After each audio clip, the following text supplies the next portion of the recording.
जय श्री कृष्णा मित्रों। आखिर एक विधवा स्त्री को पति का सुख कब मिलता है? दोस्तों, आज की ये कहानी बड़ी ही ज्ञानवर्धक और बड़ी ही शिक्षाप्रद है। मेरा आप सभी दर्शकों से निवेदन है, इस कहानी के साथ कहानी की समाप्ति तक बने रहे। दोस्तों, एक मोर ने बताया आखिर विधवा स्त्री को पति का सुख कब मिलता है। दोस्तों, एक बार एक जंगल में मोर और उसकी पत्नी मोरनी दोनों एक डाली पर बैठे हुए थे।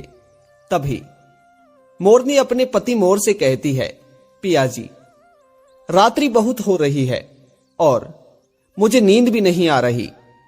मन बड़ा व्याकुल सा हो रहा है। मुझे आपसे एक प्रश्न पूछने की इच्छा भी उत्पन्न हो रही है।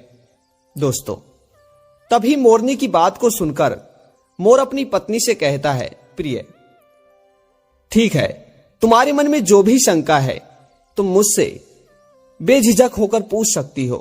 मैं तुम्हारे उस प्रश्न का उत्तर सचेत दूंगा। दोस्तों,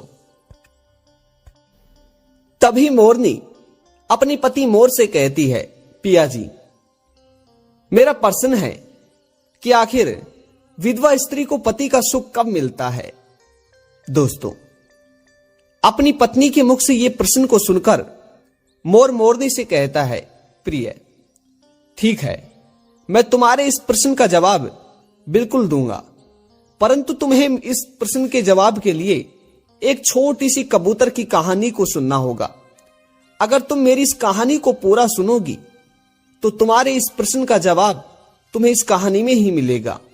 दोस्तों, तभी मोर मोरनी से कहता है कि तुम्हें अपने कानों को खोलकर इस कहानी को सुनना है।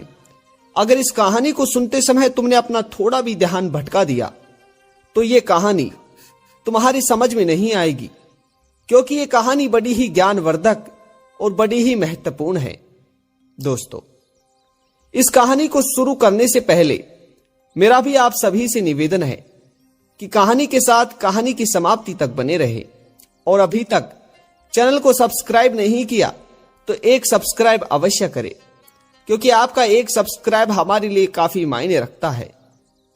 दोस्तों, तभी मोर अपनी पत्नी मोरनी से कहता है, प्रिय, एक समय की बात है, किसी एक जंगल में एक पेड़ की टहनी पर एक कबूतर और उसकी पत्नी एक घोंसला बनाकर रहा करते थे। एक दिन भी उन दोनों पति पत्नियों में कभी झगड़ा नहीं होता था। कबूतर और कबूतर की पत्नी दोनों में आपस में बहुत ही जक्कड़ प्रेम था। वो दोनों जहां भी जाते साथ साथ ही जाया करते थे और रोज सुबह होते ही भोजन की तलाश में जंगल में चले जाया करते थे। और जैसे ही रात ढलने को होती थी तो दोनों साथ साथ ही अपने घोंसले में वापस आ जाया करते थे। दोस्तों, जो कबूतर की पत्नी थी वो भगवान शिव की बहुत परम भक्त थी। वो हर समय भगवान शिव को ही याद करती रहती थी। दोस्तों, उन दोनों के जीवन में कोई कष्ट नहीं था, परंतु बस उनके जीवन में एक छोटा सा कष्ट था, और वो कष्ट था कि कबूतर की पत्नी के अभी तक कोई भी संतान नहीं हुई थी। श्रोताओं, और ये तो सत्य है कि एक बिन मां की कोख जब तक सूनी रहती है तब तक वह अधूरी ही मानी जाती है। दोस्तों, कहते हैं कि जब एक स्त्री संतान को जन्म देती है तो उसका जीवन संपन्न हो जाता है। दोस्तों, परंतु कबूतर और कबूतर की पत्नी इस बात के बारे में ज्यादा भेद नहीं करते थे, क्योंकि वो सोचते थे कि जो भगवान को देना है वो हमें देगा, और जो नहीं देना वो हमारे पास होते हुए भी हमारा नहीं हो पाएगा। दोस्तों, अब इस तरह से उन दोनों का जीवन आराम से कट रहा था। एक दिन की बात है, एकदम से कबूतर की बहुत ज्यादा तबीयत खराब हो जाती है। जब कबूतर की तबीयत खराब हो जाती है तो कबूतर की पत्नी अपने पति के लिए जड़ी बूटियों का इंतजाम करती है और अपने पति के लिए जड़ी बूटियां लाकर अपने पति को सूंघाती है, अपने पति के मुंह में डालती है, परंतु कबूतर की तबीयत में कोई भी सुधार नहीं आता है।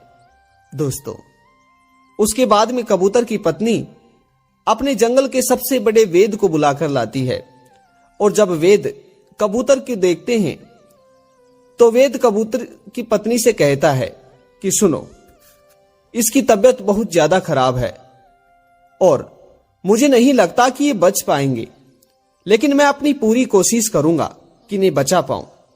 दोस्तों, अब इस तरह से वेद अपनी पूरी कोशिश करते हैं, परंतु कबूतर वेदों की लाख कोशिश के बाद भी नहीं बच पाता है। दोस्तों, उसके बाद वहीं पर कबूतर की मृत्यु हो जाती है, और जब कबूतर की मृत्यु हो जाती है तो कबूतर की मृत्यु पर उसकी पत्नी बहुत रोती है।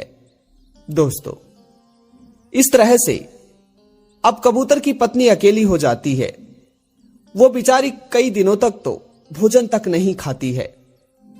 दोस्तों, उसके बाद में काफी दिन बीत जाते हैं। कबूतर की पत्नी भगवान शिव के पास जाती है और भगवान शिव की शिवलिंग के पास जाकर वहां पर बैठ जाती है, और वहां पर बैठकर दृढ़ संकल्प लेती है कि जब तक मैं मर नहीं जाऊंगी, जब तक मेरी सांस नहीं छूट जाएंगी, तब तक मैं इस स्थान से उठकर कहीं नहीं जाऊंगी। दोस्तों, फिर वह कबूतर की पत्नी वहीं शिवलिंग के पास में बैठ जाती है और करीबन 18 दिन तक वहां से उठकर कहीं नहीं जाती है, जल का एक बूंद अपने गले में नहीं डालती है, और वहां पर बैठकर चुपचाप ओम नमः शिवाय का जप करने लगती है। दोस्तों, लगातार 19वें दिन बाद कबूतर की पत्नी अपने प्राणों को छोड़ देती है। दोस्तों, अब जैसे ही कबूतर की पत्नी अपने प्राणों को छोड़ देती है तो वह धर्मराज के पास चले जाती है। दोस्तों, जब कबूतर की पत्नी की आत्मा धर्मराज के पास जाती है तो धर्मराज के महल में जाते ही कबूतर की पत्नी देखती है कि उसका पति धर्मराज के पास ही खड़ा है। दोस्तों, कबूतर की पत्नी अपने पति कबूतर को देखकर बहुत खुश होती है। तभी